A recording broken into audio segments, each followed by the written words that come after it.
Hello, hello, hello. Good evening, good afternoon, good morning, wherever you are joining us from. My name is Abhijit Bhaduri, and I'm the host of this show called Dreamers and Unicorns. We are into our second season, and I work primarily as a leadership transitions coach. I also help organizations work through their social media strategy. But today, I have a fabulous guest here with me. So, what makes her so special? Besides, of course, the fact that she's a very close friend of mine, that's always reason number one. But there is more to it. She was actually the first, she was in a content management role at Netflix and one of the earliest people to do that. And then helped Toshiba America build their intranet. And then she's written for, and she's appeared in multiple shows for BBC, NPR, written for Wired, a really accomplished person. So I'm sure you are going to enjoy this conversation. We are going to talk about Katie O'Neill's latest book called A Future So Bright. So bright, so bright. And without further ado,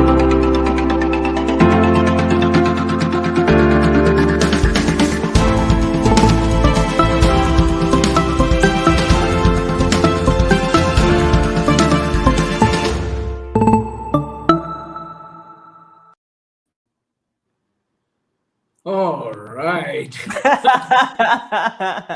All right. Yeah, I know. I thought you were going to keep that on for a little bit more, but that's fine. I can't see if I have them on. So that's why it is so bright. But Katie, I wanted to just get you to describe your work and how did you get to this place, and talk to me a little bit about your previous books and the stuff that you've written here. Your previous book was Tech Humanist. That's And right. That's right. yeah, for a long time I thought that was your name. It works out nicely because there's a lot of Kate O'Neills out there. So if people know Tech Humanist, it's a great way to find me on Google.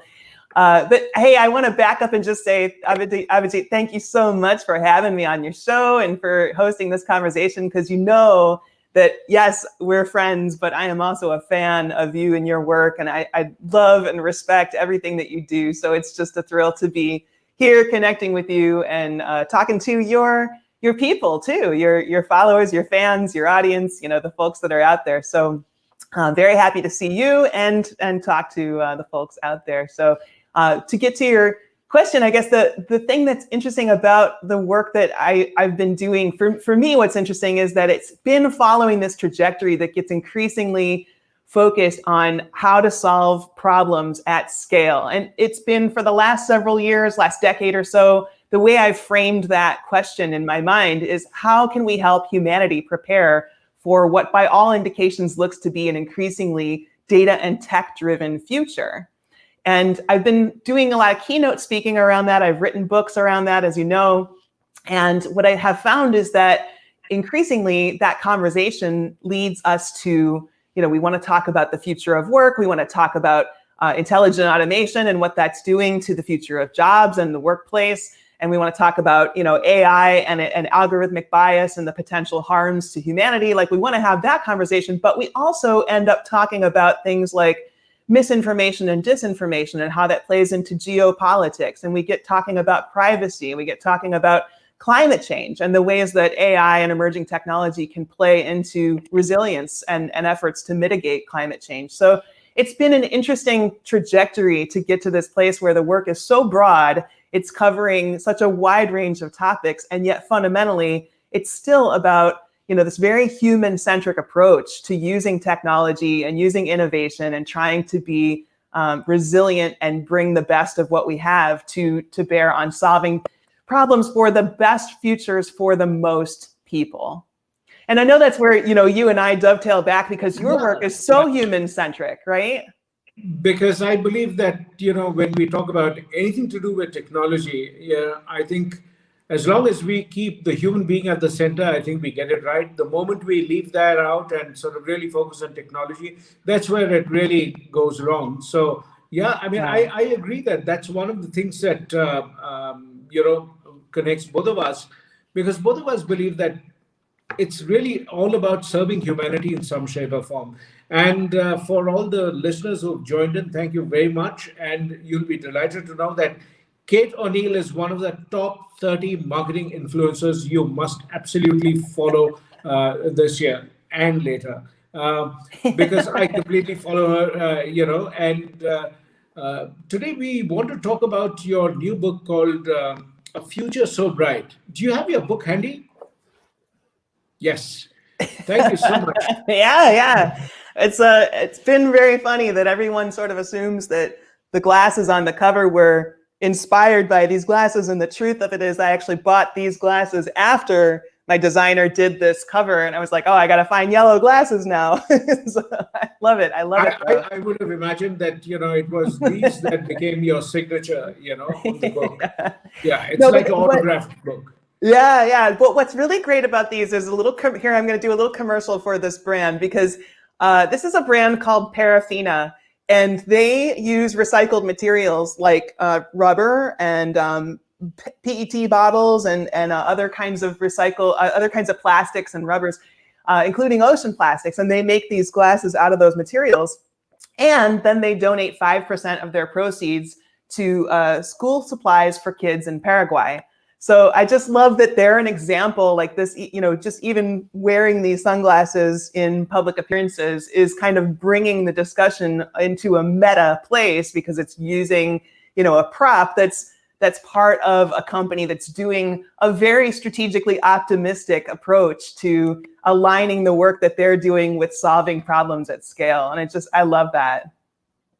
Absolutely. And, and more power to companies like that, which are trying to make the world, more sustainable for the future generations. So I wanted to take a step back and talk to you about your time at Netflix as one of the first content management roles, which was there. Which year was this? And, what were you doing there? So this is in the 99, 2000, 2001 sort of time frame. I wouldn't know. I wasn't born then, so I know. I was a baby when I was working there. It was weird that they hired an infant for the role. I don't know why. No, it was actually, it was several years into my time in Silicon Valley, after I had done my undergrad in Chicago, and I moved to Silicon Valley to work for Toshiba, as you correctly pronounced it. No one else, of course, Americans always pronounce it Toshiba, but the Japanese and the company themselves pronounce it Toshiba. So you got it right. Yeah, and I worked for them for a while, and then a series of startups after that. And I was doing a lot of technical publications and content strategy sort of work, thinking about how that translates between printed documents like user manuals and then online help, but also like website content, and a lot of what that was leading me into was thinking about the user experience, even though we didn't really have that terminology as much at that time. That wasn't as common a phrase. So what I ended up being an advocate in every one of those roles for the customer or the user, or who was going to be the person that was using this software or that was using this tool or whatever, the hardware. And that ended up leading me to when I saw Netflix come out.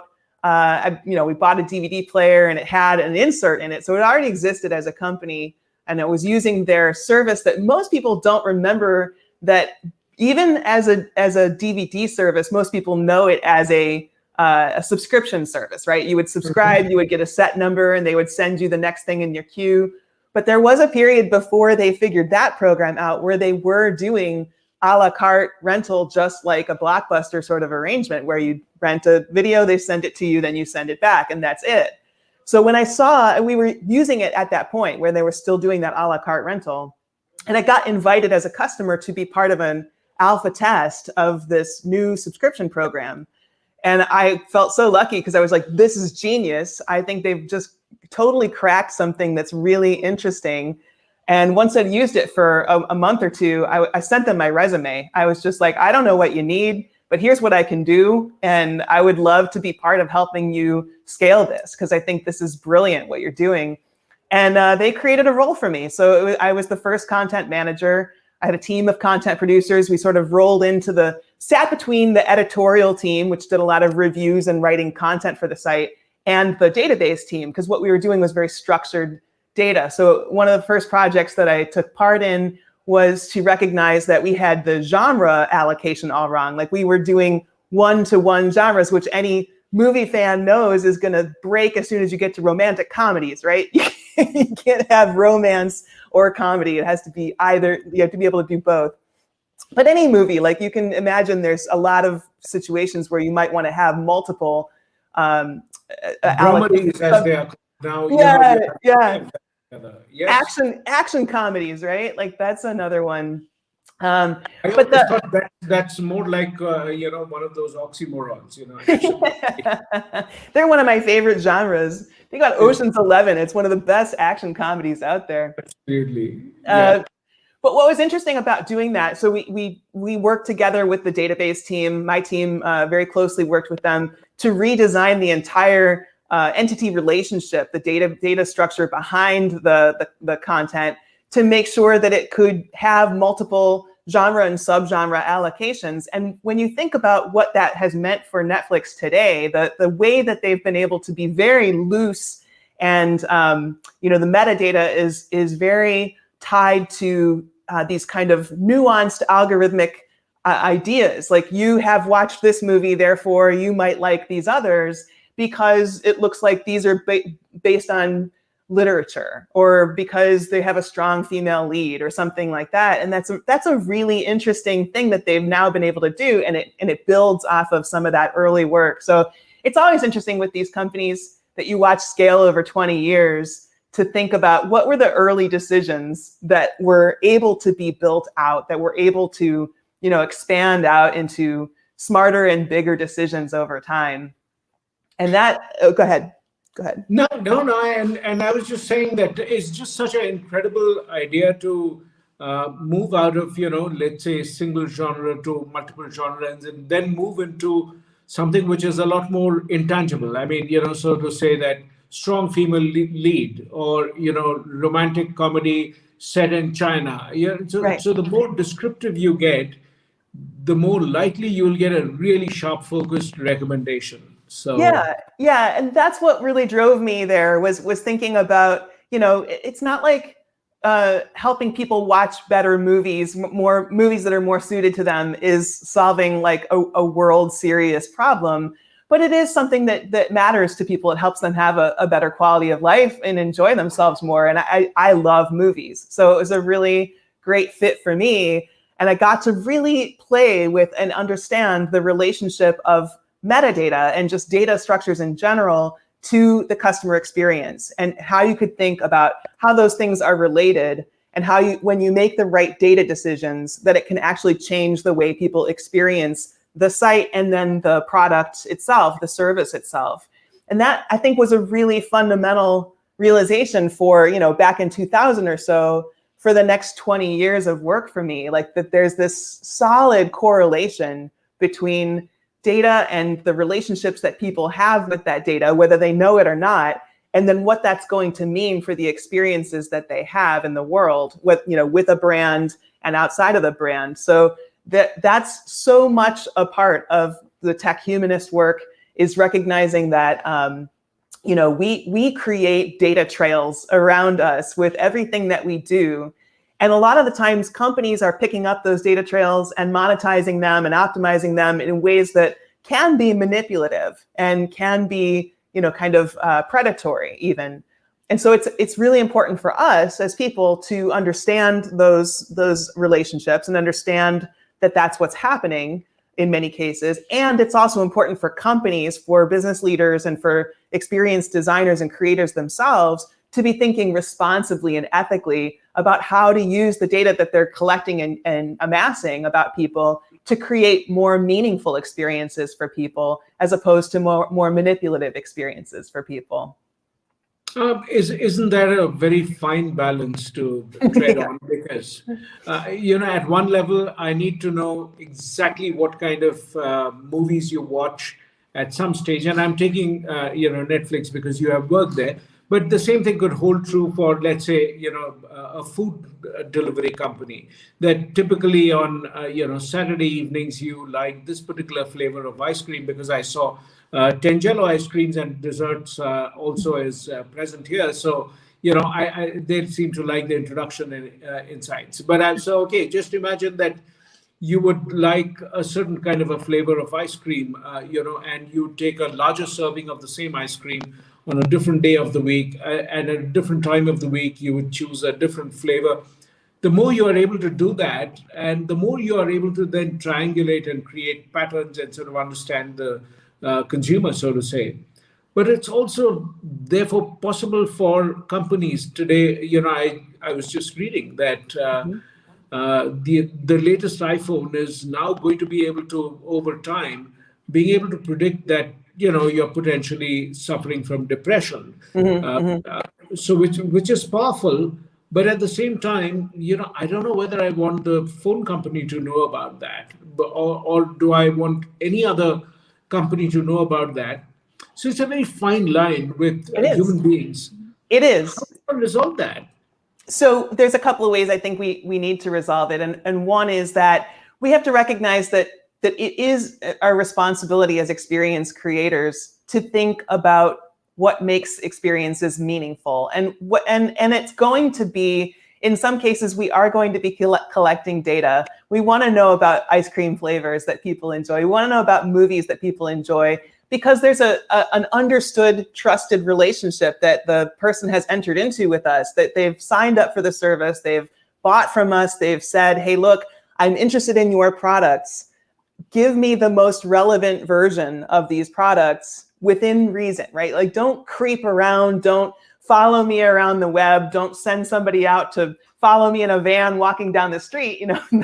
That's the equivalent of what the digital tracking looks like to us sometimes. But within reason, give me some idea about which of these flavors, which of these movies, which of these services are going to be most relevant for me. And there's a trade-off there of privacy for a trusted advisor sort of relationship with the brand.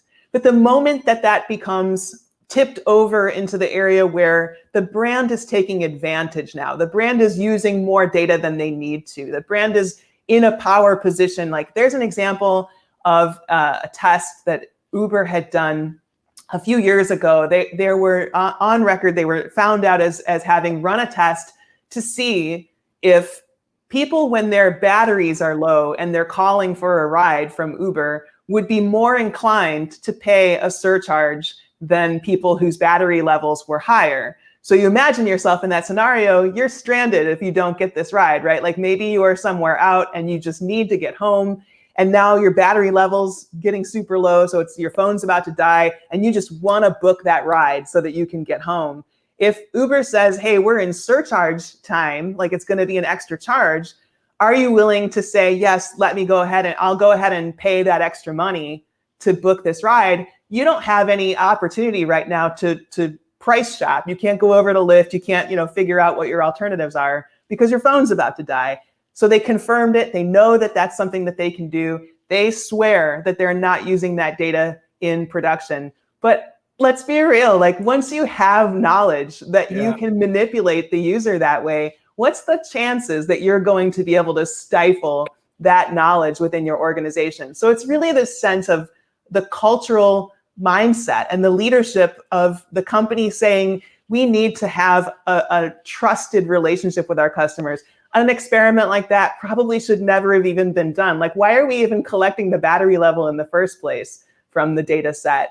If we can't help but collect the data level because it's something that the phone just passes us, we still, there's no reason why we would have ever legitimately run that test, because there's nothing good that can ever come from offering someone a surcharge just because their battery is low. So I'm saying, I think it's a whole cultural mindset. And that's what really, when we look at digital transformation and a lot of technology programs anyway, so much of them are about culture. They're about people. They're about how are people actually leading this change through the organization? How are the leaders of companies setting the values and setting the roles within the company and saying, this is how we're going to model the effective and responsible and ethical use of data. This is how we're going to treat our customers with respect and responsibly.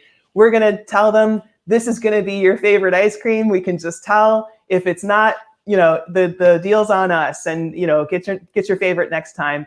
But I think that kind of mindset, the difference between, that Uber mindset that would run that test, and, I like to think that, Netflix was run in a pretty responsible way. I think they've made some gaffes, a few missteps here and there over the years.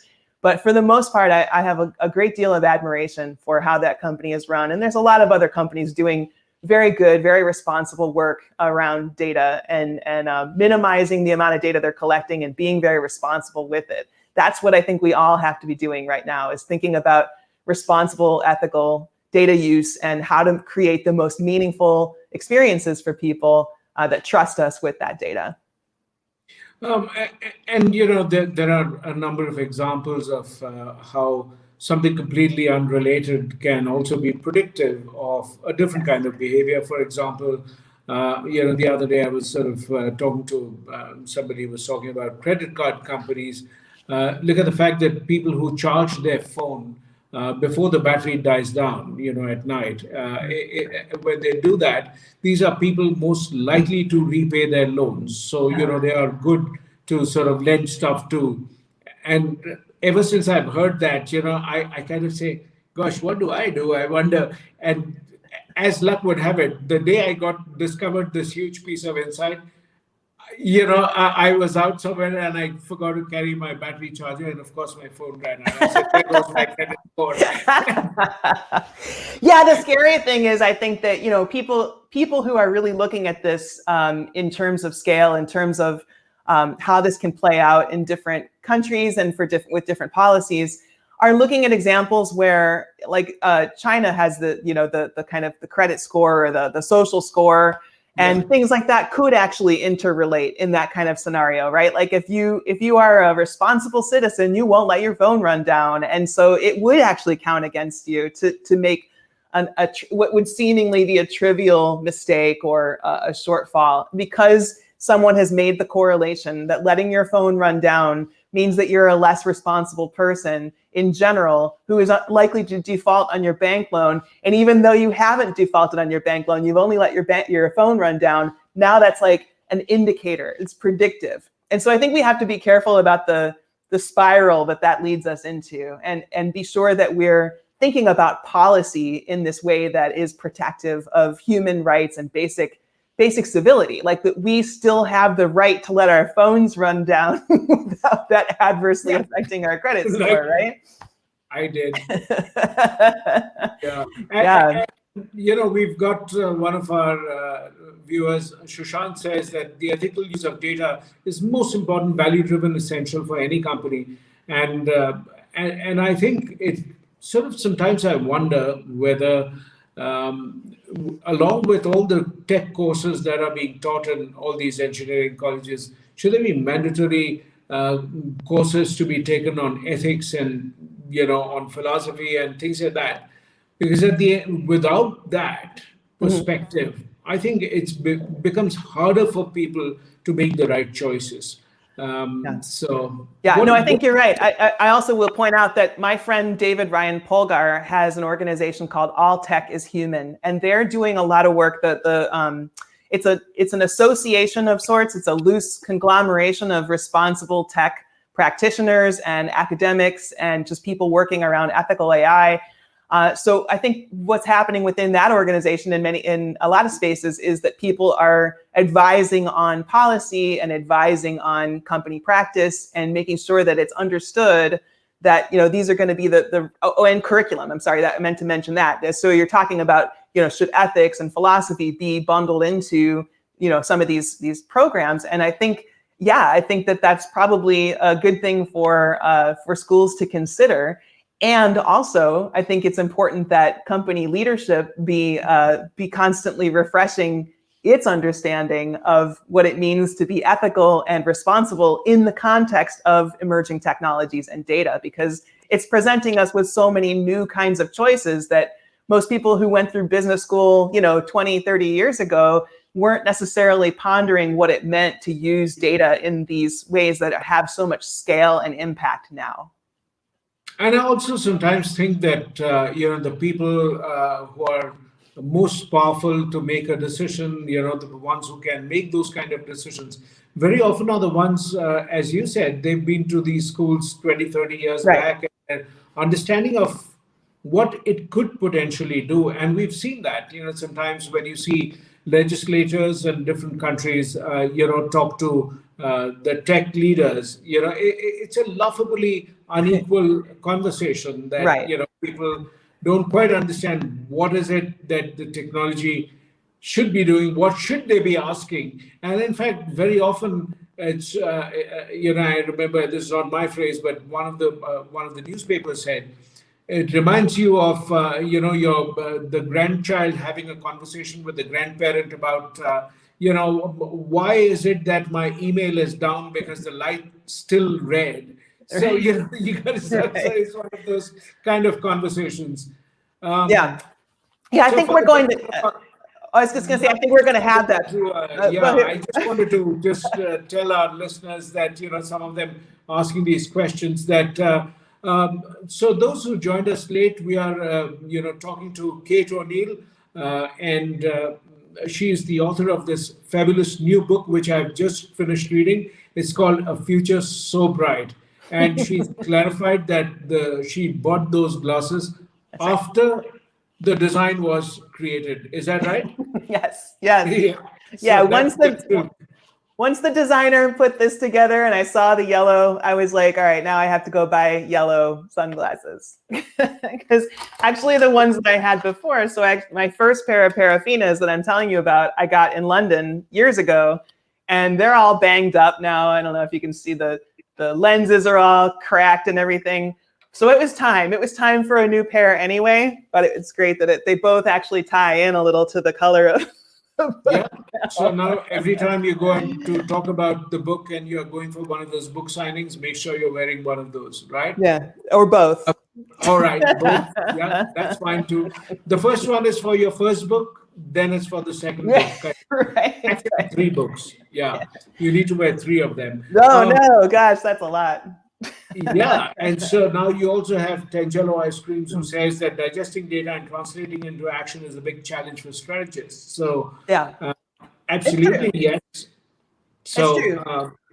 But what I think is interesting about it is, so one of the things that I advise with clients is to think about what's meaningful about the company when you're designing data modeling around the company. Like, what is it meaningful for you to collect in the operations part of your business? What is it meaningful for you to collect in the customer support part of your business? And how do those two bits of data from those two areas support one another and interrelate with one another? What do they tell you about your business? But I think in order to do that really effectively, you have to start way back further at the top of that discussion. And I always have people start with purpose. And that, in that sense, what I'm talking about is a 3 to 5 word articulation, no more than that. We just want to keep it super simple and essential. What is it that your company exists to do and is trying to do at scale? And if you can make that articulation that succinct, then you can actually go through and think about the goals that you've articulated for the year and the quarter, the mission that you've tried to say that your company is about, what you're trying to achieve in the longer run, what your priorities are, what resources you've allocated to those priorities, what you've said the brand should look like, what you've said the experiences should be. You go through and you cascade through all of these decisions that happen throughout the organization, throughout the company leadership.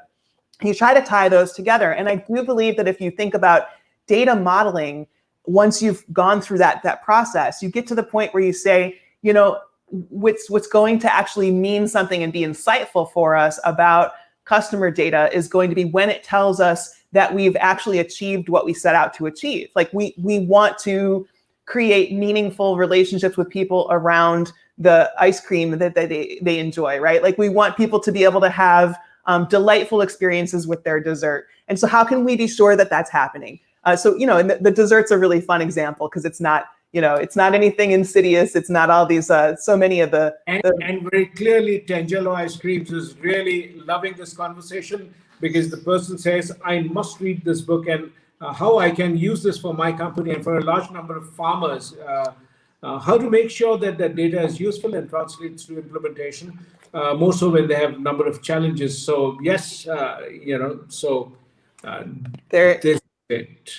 there is a chapter on a brighter future for how and what we eat in this book. And there's also a little bit into the agricultural side and how AI and emerging technology are being used in agriculture and in the food chain in general. So I think actually the folks from that ice cream shop are going to enjoy tying that together, because it is an interesting time when it comes to food supply and agriculture. And there are a lot of bright, future forward, ethical, responsible decisions that we can all make about what we're eating and what we're sourcing to eat, making sure that we're making low carbon decisions about the food that we eat, and making sure that we're responsible about where we're consuming it from. But also for companies that are in the food space, it's a ton of opportunity to improve and really try to bring their carbon footprint down and make sure they're making responsible decisions too. And data and technology will certainly help with that. So that's exciting to see that, Tangelo, that you guys are thinking about that. I'm glad to hear that that's something you're so progressive with your thinking about that. Yep, and one of the hypotheses I have is, at some point of time, food tech will overlap with health tech, because what you eat is what shapes you in some very, very literal way, and that's where I think it's going to go. So you would start to see more of everyday food, which you in any case would have had, get supplemented, and at some point of time. I used to work with food companies, and they were already thinking about how do you add a little kind of a protein supplement or whatever, depending on that, with whatever was being sold. So you simply, by shaking it up in terms of the container, you could just add that protein supplement before you consume it. So it was just many innovative ways of packaging that would make that happen. So the packaging would open up with that shaking and release the stuff into the container. So there are many different ways in which it can be done. Yes, so the fascinating examples.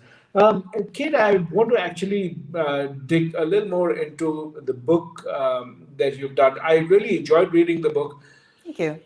Because of the first thing that connected with me was you were saying that you first need to understand the meaning. A little bit of it you referred to earlier, that meaning is about what really matters to you. So is this something that applies to individuals just as well as organizations? And because I'm always interested in seeing what is it that I can do as an individual, even though my company may or may not choose to do that, or I may or may not have the opportunity to do it. What can I do to learn from what you've found out? So what would that be? Yeah, so that's a very good observation and very good question, because I feel like one of the things that was really important to me with this book was to write it to an archetype of leader. I had some people in mind, one person in particular in mind that I was writing to, in a sense, and that person would be a corporate leader. But I also recognize that, city leaders and institutional leaders and really just community and activist leaders are important to have in the conversation as well. And then also just as individuals, when we think about our future, how do we think about making the right choices or the best choices that empower us, that set us up for better outcomes in the future? It's less about that personal, kind of how to approach, and more, I think you can take away from this a lot of sort of philosophy that may help ground that decision making. But yes, meaning is one of the most fundamental pieces of this philosophy and this playbook. This approach to how to build a better future.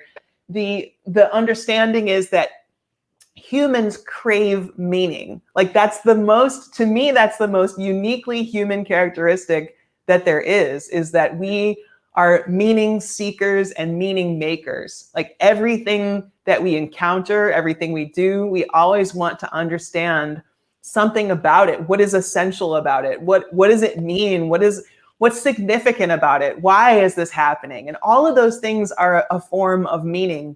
And they're fundamentally about what matters about this thing. right? And then what I point out in the book is that if you accept that meaning is this fundamental human characteristic and it's about what matters, what's interesting is that you can then push that through to innovation and say that innovation is about what is going to matter.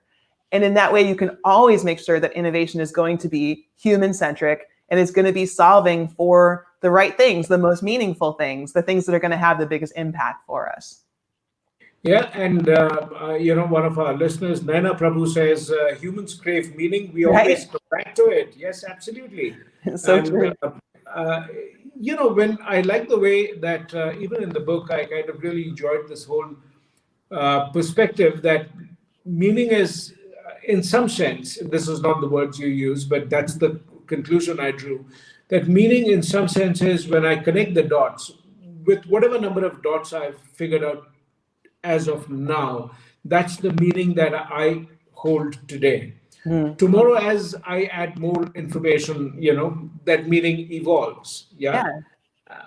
So, in some sense, I kind of thought that my big takeaway was that as you add more meaning, as you connect more dots, it's okay to change your mind. It's okay to have a different point of view. It's okay to evolve because for many of us, changing our mind seems to be something that's embarrassing. That's something that you should feel bad about. That, oh my God, yesterday you were saying this and today you've done that. For me, it's a great degree of freedom that I can give to myself that I knew, I had only two pieces of information yesterday, so I drew a line. Today, when there's a third and a fourth piece, it no longer is a line, it's a box. So why would I not change my perspective on it? Yeah. And innovation is the meaning for tomorrow. Tell me Right. more about that.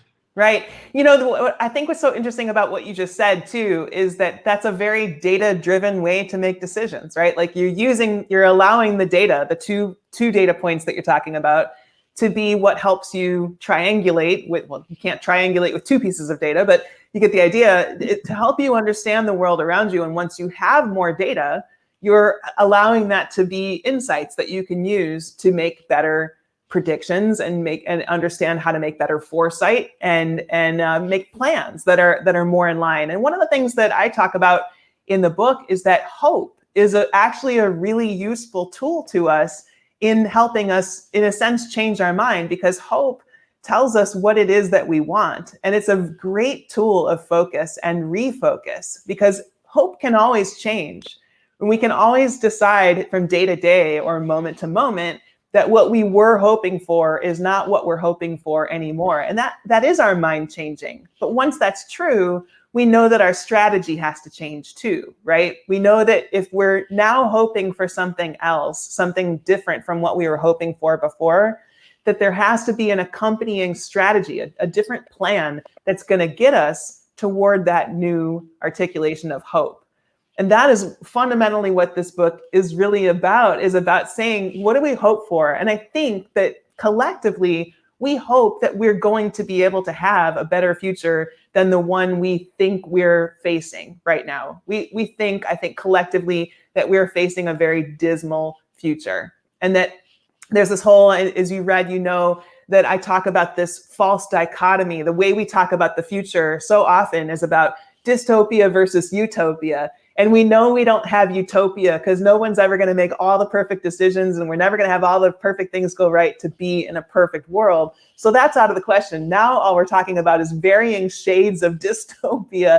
And I think that's an incredibly unhealthy and unhelpful way to think about the future. And so instead, I think we need to embrace our power and agency and the fact that we make decisions that cause the future to be whatever it is, so we can make better decisions to create better outcomes. And that whole empowered way of thinking about the future we're going to create and build together, that's the way that I think we need to take our hope about the brighter future we think we can have and build collective strategies to get there and make sure we're solving for the best futures for the most people. And when you look at that, as hope evolves, our view of the world also changes. So you're right, and it's so powerful, especially not only because of the times of pandemic, but also this entire conversation about how data is being used to manipulate us, and it's all of that. And you do talk about a whole lot of things around workplace automation, and I'm really keen to learn from you about how do you view this entire thing? Because my opening question for you is, in this case of workplace automation, do you think employees trust the employers more than they trust, let's say, the government or some individual organization?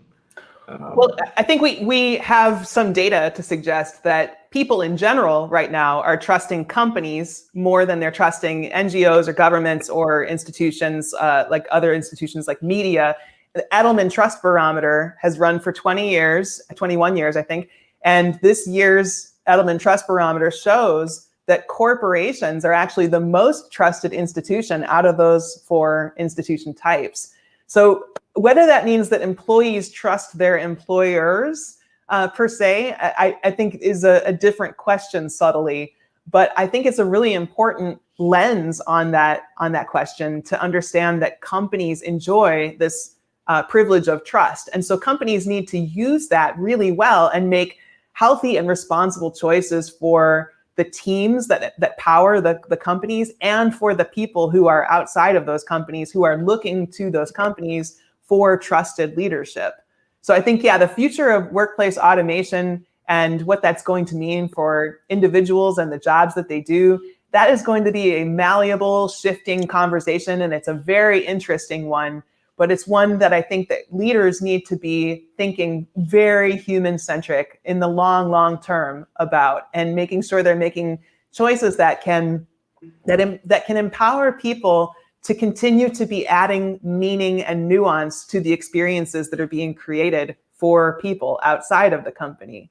Like, we need that. We need for there to be some kind of human-to-human connection somewhere in the process, whether that human-to-human connection is automated and amplified by chat bots or conversational AI or any kind of other technology. It still needs to come from a very human-centric, meaning-driven place, and that I think is a really fundamental thing for companies to think about. Building on what you said, I think it'd be nice for organizations to, while they do employee engagement surveys, etc., all of that. But I think a more powerful survey that I would like to see organizations use more frequently is, do I trust my leaders? Do I trust the organization? Because if I trust the organization, I know they're doing what is right for me, and I'm going to give my best. And so I think because of the pandemic, the entire employer-employee equation has been reset. Mm-hmm. And so therefore, this is an opportunity to focus on building trust before we start thinking of employee engagement, productivity, and all of that. We are, for the benefit of our listeners, we are talking to Kate ONeill about her latest book. It's called A Future So Bright. So if you can just, yes, absolutely. I think we need to have a little program which says that every time I mention the book, you should hold it up so that, because I've read it. I've read the PDF version, and so it's on Kindle. I can't show that, because it's easier for me to read that. That's how I read all my books too, on Kindle. I love reading on Kindle. It's such a different experience from. I joke on my bio on my website that there was a point at which I read War and Peace on a 2nd generation iPhone, just to say I'd done it and just to see what the experience was like. And the experience was actually kind of crappy, to tell you the truth. So it is amazing to be at a place now where, on this beautiful, rich, pixel-rich iPad, that I can read a book and it's good. It's a good experience. It's just amazing to be at such a different place with it. And right now, I also want to give a little plug to my friend Dory Clark, who just launched her book, The Long Game, yesterday. That's the one that I'm into right now. I just saw some, 3 of her examples in Fast Company. I was just reading that, and I thought it was incredible. And I must have Dory talk about her book on the show as well. Yes. Yeah, you absolutely should, for sure. Yeah. I wanted to sort of talk a little bit about your process of how this book evolved in your head. I always find that a very fascinating question. Um, you know, what is this? What you started? How do you write? I mean, you get a real clear perspective of the book, then you just simply transcribe it, or does it evolve? Do you kind of have like a framework and then you kind of fill it in? How does it work for you? Because I Yeah. read fiction and nonfiction in different ways altogether, completely. Oh, I bet that's true. Yeah, and I've been a writer all my life, of various forms. From writing poetry and plays, to I actually lived in Nashville for a while and was a songwriter. I've done a lot of different forms.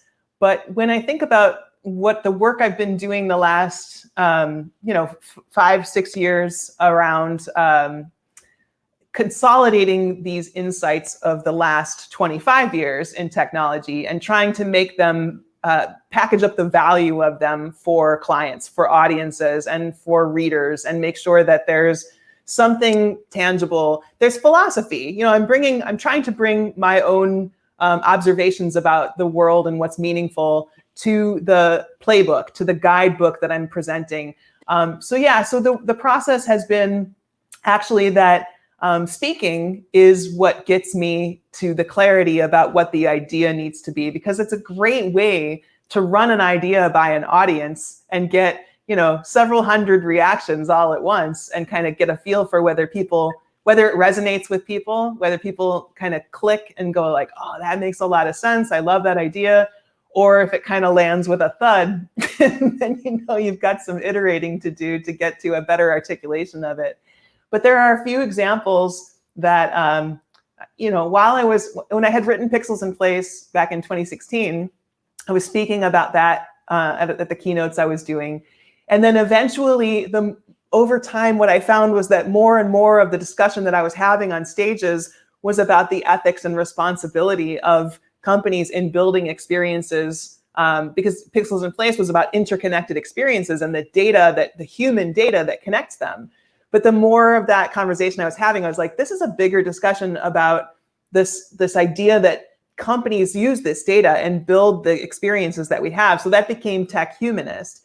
And then when I was speaking about Tech Humanist over the years after 2018, I was finding that more and more of that conversation was starting to move toward these bigger implications of the big existential and exponential change that we're all facing. Things like climate change, and like I mentioned earlier, like misinformation and disinformation, things like privacy and truth and trust, and how those different factors play in to how companies are actually rolling out their own strategy, and how can leaders think about all of those ideas in a hopeful way. So that was what led into A Future So Bright. And it is an interesting process. Now, for the next couple of years, I'll be speaking about this, but it'll evolve into whatever the next book is, I'm sure. So the book triggers questions. Yes. Those questions consolidated becomes your next book. That's right.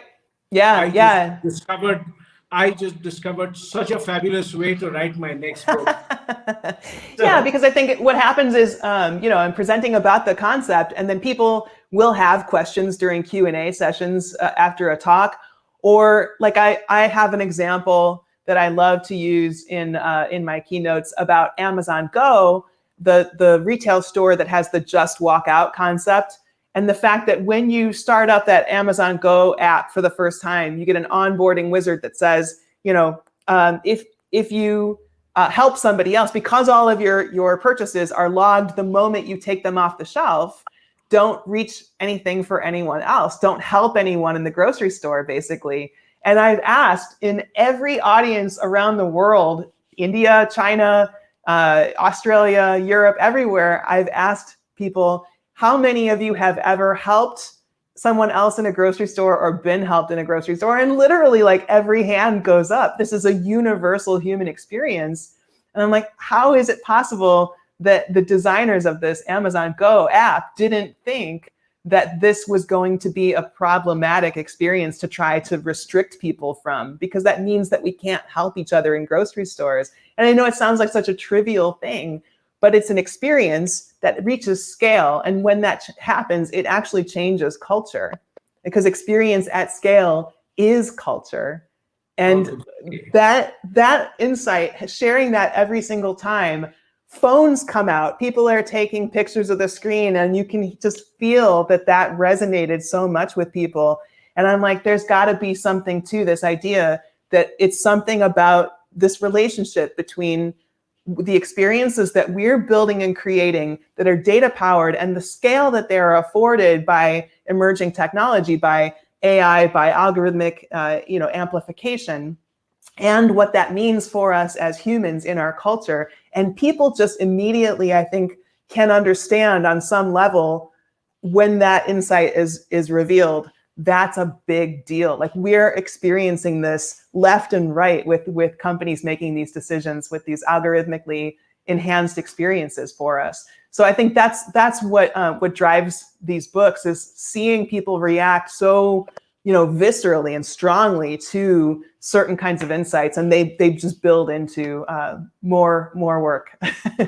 Yeah, I also think that when technology in its quest to create a much more personalized experience, in some sense, I think it's turning the world, and that's one of my hypotheses, that is turning the world into far more individualistic people than collective, and which is why collaboration is such a big deal. Companies are constantly talking about, you should collaborate, you should do this. But I think, for example, music has become completely individualized. Yeah, so, you don't know what is the kind of music that your partner likes, because you're sort of really listening to it all the time. You don't know what your kids like. This is really creating compartments. And I would really ideally like to go back to a time like where I grew up. The radio used to be played so loudly at home. Everybody knew the same songs, and then even your neighbors sometimes knew the same songs because we were listening to the same programs, we heard the same music. It creates new kinds of games. There's a game we play in India called Antakshari, which is really all about shared common experiences of music. And that game is becoming increasingly harder and harder to play today, with the newer songs, because most people don't share those songs in common. So I think that's something, it's such a brilliant example of Amazon Go, that it actually encourages you not to help somebody else because you will be charged for that particular product.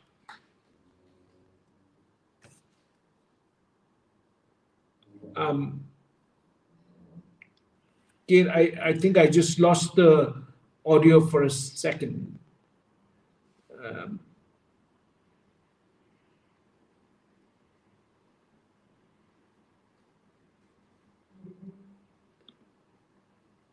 And we have, while Kate is going to go back and fix that audio. Nana, thanks for that comment. You say that experience at scale is culture. Didn't you like that? Yeah, I just thought it was such a brilliant statement to make. And Anish says it'll be great to do manager NPS. Totally agree. I think that would be a good thing to happen. Can you hear me now, by the way? Loud and clear. All right. Just had to replace the battery in my microphone. Isn't that annoying? Technology, that it runs out. This is the other thing you should write about. How technology will always let you down. Well, it's funny. It's like one of the things that's been so weird about this time where all of my keynotes over the last year and a half have primarily been through a virtual format. And what I love about it, obviously, I hate that I'm not in person with people and can't have that, great experience of bonding with people and everything. But I love one thing about it, which is the chat function in Zoom and other keynote. And you're getting it because you're putting some people's chat comments up on the screen and stuff like that. I love that in live streams. But in virtual keynotes, I love using those opportunities to have people respond with just like one letter or one word. And it's just like this flurry of stuff up the screen. And you get, I think, as an attendee and as a speaker as well, this kind of joy of the feeling of everybody's playing along and participating. And you can see a lot of interaction that if you were in person, you might get that with like laughter or applause, but you could never really get the individual nuances of, I ask people to say one word that for them really encapsulates what it means to be human. And you see this flurry of words, and it's really fun to just see these different ideas that people have about humanity, like emotions or creativity or whatever. You can't get that in a live environment. So I think, we have to look at the opportunities that technology presents us for what's good about them, and then try to mitigate the risks of what's not good about them. But yeah, like that's me taking a little bit of liberty with your joke about, technology always fails you. But I think that we really do have some opportunity to embrace what's good about technology and try to downplay a little bit what's bad about it, and make sure that we're keeping it in check and not allowing it to take over our lives. Let me then ask you this whole question that, Kate, imagine this conversation that you and I are having. Now, of course, we are having it, online, and people can join in, and it's all of that. But imagine if you and I were talking like this on stage with the audience around, and the audience can also, respond. There are so many apps that you can use to actually project their talks. That would be the best of both worlds. I would ideally, I must say, I totally enjoy, talking to the audience in person. I'm a sucker for that Me too. completely. No two ways. Given a choice, I would always do that.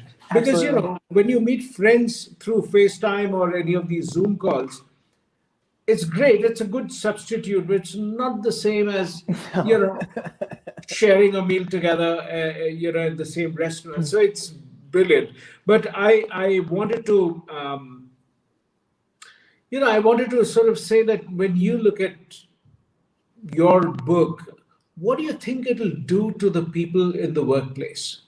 How do you think people who are employees, people who are managers, leaders, running organizations, do you really think that they will stop, pause, and wonder about all the things that you've talked about, all the intangible things that I think, I loved, whether it is about finding meaning, whether it's about hope, whether about, the way you can shape the culture of innovation. There were so many things I enjoyed about your book. What do Yeah. you personally hope to achieve with this? Well, thank you. That's a big and great question. I think for me, I hope that people are reading it and maybe they're feeling like, well, this is kind of a lot. Like I can't do all of this, but they do find one or two things that they think about and go, you know what, I can probably easily take that back into my organization and try to figure out, like, for example, maybe my organization is going to decide which of the 17 sustainable development goals from the United Nations we most align with. And we're going to pick that SDG and we're going to make that our designated SDG that we're trying to align with. Maybe it's quality education, maybe it's no poverty, whatever it is. And we're going to even maybe put it in our Twitter bio of our company's Twitter profile, or maybe on our LinkedIn or whatever. We're going to publicly declare it and let people hold us accountable for it, and start figuring out all of the ways that our charitable work, that our actual work, can align more with this SDG. That one action, I think, would go a long way toward creating some good change momentum in this world. But I think there are so many other opportunities. And I just hope that people find one or two that they can begin to do to move themselves into a more empowered place about the future and a more hopeful place about the future that's actually putting strategy behind it and actually working to build those best futures for the most people. Gosh, that's lovely. If I had to pick one particular goal for myself, most certainly I would pick, making a difference to education worldwide, something that I really care a lot about, because I think many of the other things can get solved if people are aware in terms of what they can do and they feel more empowered. But I just want to take time to say thank you ever so very much, because, it's just so fascinating to hear the lovely book that you've written. Kate, show it one last time. So that, Let's do it. people Let's do enjoy it. them. Yeah, let's do it. Future so bright. I love the book, and do check it out because it talks about all the things that we could be and should be doing. So, thanks once again for being Thank part you. of the show, and look forward to great success for you. Thank you so very much.